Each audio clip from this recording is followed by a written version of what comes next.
Millions of people take melatonin every single night, and most of them are making the exact mistake that makes it work worse.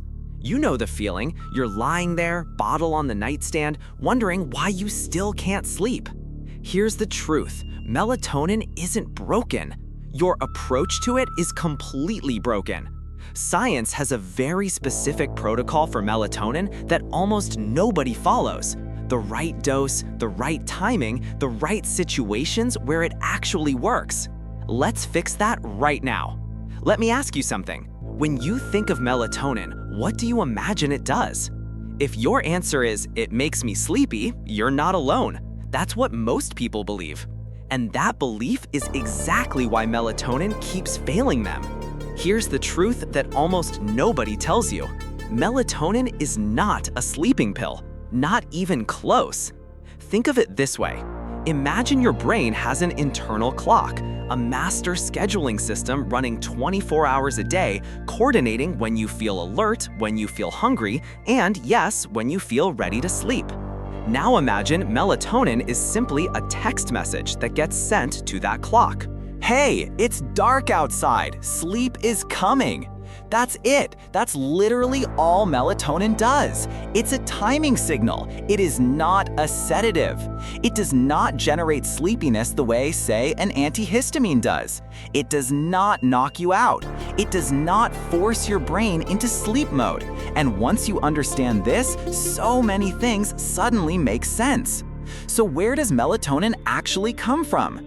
Your brain produces it naturally, specifically in a tiny structure called the pineal gland, buried deep in the center of your brain. When your eyes detect that light is fading, your pineal gland receives a signal and starts releasing melatonin into your bloodstream. This is your body's way of saying, darkness is here, time to wind down. Melatonin levels then rise gradually over the evening, peak in the middle of the night, and taper off as morning approaches. The whole job of this hormonal curve is to shift your circadian clock to keep your internal schedule aligned with the actual world outside. It is a coordination signal, not a sleep generator. Now, here's where the research gets really eye-opening. Matthew Walker, neuroscientist and author of Why We Sleep, has pointed out something that should completely change how you think about melatonin. At the doses your body actually produces naturally, we're talking tiny amounts, measured in picograms. Melatonin has almost no direct sedative effect whatsoever. Multiple peer-reviewed studies back this up. A 2013 meta-analysis published in PLOS ONE looked at melatonin across dozens of clinical trials. The finding? Melatonin reduced the time to fall asleep by an average of just 7 minutes. 7 minutes! Even worse, it had minimal effect on sleep quality or total sleep duration for people with chronic insomnia. Now, does that mean melatonin is useless? Absolutely not. But it means you have been completely misunderstanding what it's for. This is why so many people take melatonin, feel basically nothing, and assume they need a higher dose. That instinct, it's actually making things worse, and we'll get into exactly why in a moment. So, if melatonin doesn't actually make you sleepy in any real sedative sense, why does it seem to work dramatically well for some people and completely fail for others? The answer comes down to when you take it and how much. And honestly, this is where things get really interesting. Okay, so now you understand what melatonin actually is. A timing signal, not a sleeping pill. But here's where it gets genuinely shocking. Because even if you have the right idea about melatonin, even if you understand it's a coordination hormone, not a sedative, there's a really good chance you're still completely destroying its effectiveness every single night. And the reason is sitting right there on the pharmacy shelf. Pick up almost any melatonin supplement in the United States right now. Go ahead, picture the bottle. What does it say on the front? 5 milligrams, 10 milligrams, sometimes even 20 milligrams extra strength. Now here's the number that should stop you cold. Richard Wurtman, the MIT researcher who literally pioneered melatonin research back in the 1990s, published findings showing that the physiologically effective dose of melatonin for humans is somewhere between 0.1 milligram and 0.5 milligram. Let that land for a second. 0.1 to 0.5 milligrams. That's the dose that actually mirrors what your pineal gland naturally produces. That's the dose that genuinely works with your biology. And what are most people taking? 5 milligrams, 10 milligrams. That's not a small difference. That is 10 to 100 times the amount your brain actually needs. This is crazy. A 2017 study published in JAMA found that melatonin supplement doses commonly available in stores varied wildly. Some products contained up to 478% more melatonin than what was listed on the label. So you think you're taking 5 milligrams? You might actually be taking close to 25 milligrams. No wonder people wake up feeling like they got hit by a truck. Here's a simple analogy that makes this click immediately. Imagine you want to whisper an important message to someone across a quiet room. You lean in, you speak clearly and calmly, and they hear you perfectly. Now imagine instead you grab a megaphone and scream that same message directly into their ear. They don't hear it better, they flinch, they pull back, they stop listening entirely. That is exactly what you're doing to your melatonin receptors when you take a 10 milligram dose. Point 2. Melatonin works by binding to two specific receptor types in your brain called MT1 and MT2 receptors. At the right dose, those receptors receive the signal beautifully and translate it into the circadian response your body needs. But flood those receptors with massive doses night after night, something called receptor downregulation starts to happen. Your brain literally reduces the number of active receptors over time as a protective response to being overwhelmed. And once that happens, melatonin stops working as well for you. So what do most people do when melatonin stops working? They take more, and the cycle gets worse. Not only that, there's the morning problem. You've probably experienced this yourself, or at least know someone who has. That heavy, groggy, foggy feeling the morning after taking melatonin. Some people call it a melatonin hangover, and it's not in your head. When you take a megadose, especially too close to bedtime or too late at night, you're artificially extending elevated melatonin levels into the morning hours when your body is biologically trying to rise and become alert. Your cortisol is trying to wake you up. Your body temperature is starting to climb. Every internal system is signaling morning is here, let's go. And this giant bolus of synthetic melatonin is still circling your bloodstream, sending the opposite message. The result? You wake up feeling worse than if you'd taken nothing at all. And the cruelest part? Many people interpret that grogginess as proof they still have a sleep problem, when actually the supplement itself is the problem. Now, does melatonin actually work?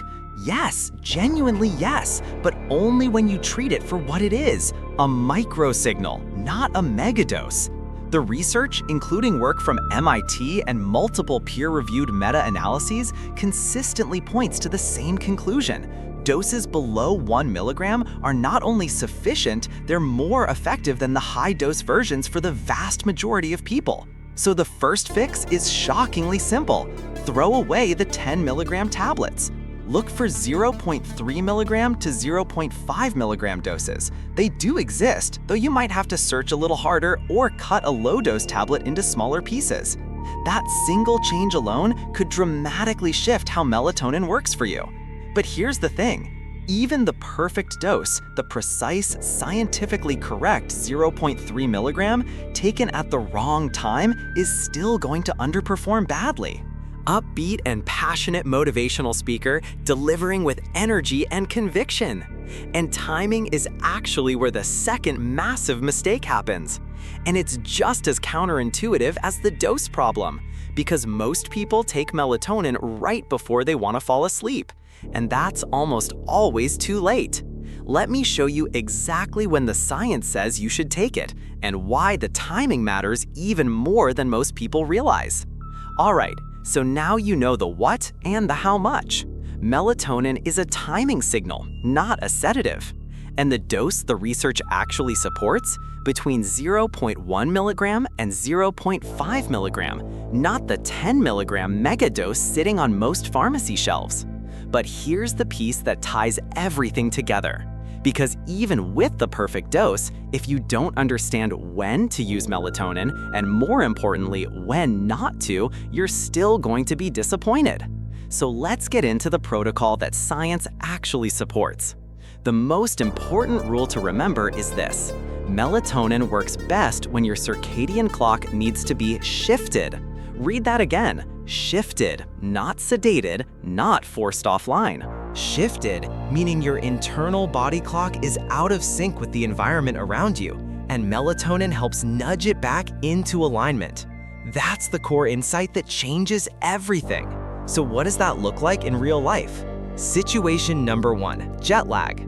This is honestly where melatonin absolutely shines. Multiple randomized controlled trials, real rigorous clinical research, have shown that low-dose melatonin taken at the destination's local bedtime can accelerate circadian resynchronization by up to 50%. Think about what that means practically. Instead of spending 5 miserable days adjusting to a new time zone, you could be feeling genuinely human again in 2 or 3.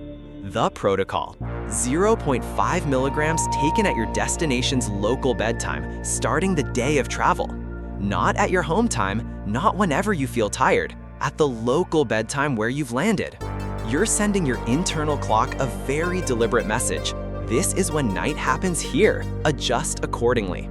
That's melatonin doing exactly what it was designed to do. Situation number 2, shift workers and irregular schedules.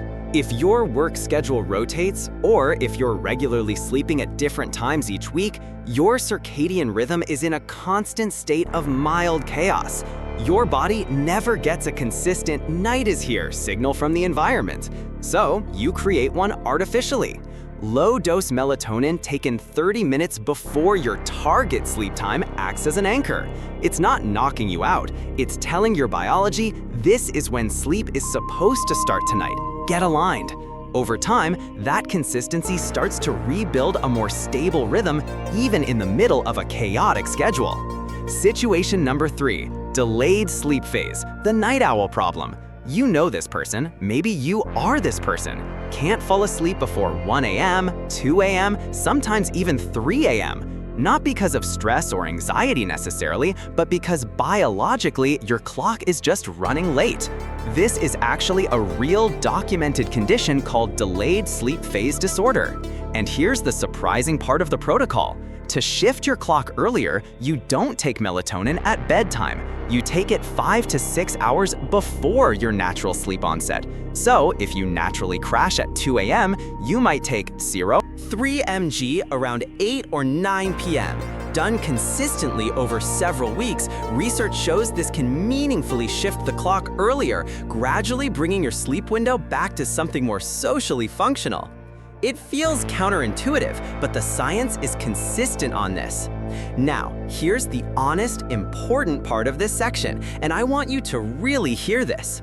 If you have chronic insomnia, if you're lying awake every night, night after night, struggling to fall or stay asleep, melatonin is not your primary answer.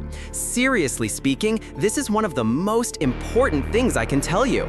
The American Academy of Sleep Medicine has been very clear in its clinical guidance. For chronic insomnia disorder, the most effective treatment is CBT-I, cognitive behavioral therapy for insomnia. Not melatonin, not sleep aids, CBT-I. The research behind CBT-I is dramatically stronger than anything melatonin can offer for true chronic insomnia. It has lasting results, it addresses root causes, and it doesn't create dependency. Melatonin for chronic insomnia is a little like putting a fresh coat of paint on a house with a crumbling foundation. It might look okay on the surface for a night or two, but the problem underneath is still there. So let's bring this all together, the complete protocol in a format you can actually remember. The melatonin protocol. Dose 0.1 milligram to 0.5 milligram. That's it, no more megadosing. Timing, 30 to 60 minutes before your target sleep time, not just whenever you feel like it. Best use cases, jet lag, shift work, delayed sleep phase, situations where your circadian clock needs to be shifted or anchored. Not the right primary tool for chronic insomnia. Get CBT-I guidance for that. That's the whole protocol. And look, I know it sounds almost too simple. You might be wondering, that's really it? A smaller dose? And look, I know this is a lot to unpack after years of grabbing the biggest gummy bottle on the shelf and calling it a sleep routine. Those 10 milligram horse dose gummies aren't helping you sleep. They're just giving you a melatonin hangover. Now you know the real science, the right dose, the right timing, and exactly when melatonin actually works for you. So here's my question. What dose have you been taking? Drop it in the comments. I guarantee most people are going to be shocked. If this video helped you, subscribe so you don't miss what's coming next, because the next video covers the one molecule your brain naturally produces that is more powerful than any supplement on the market. I'll see you there.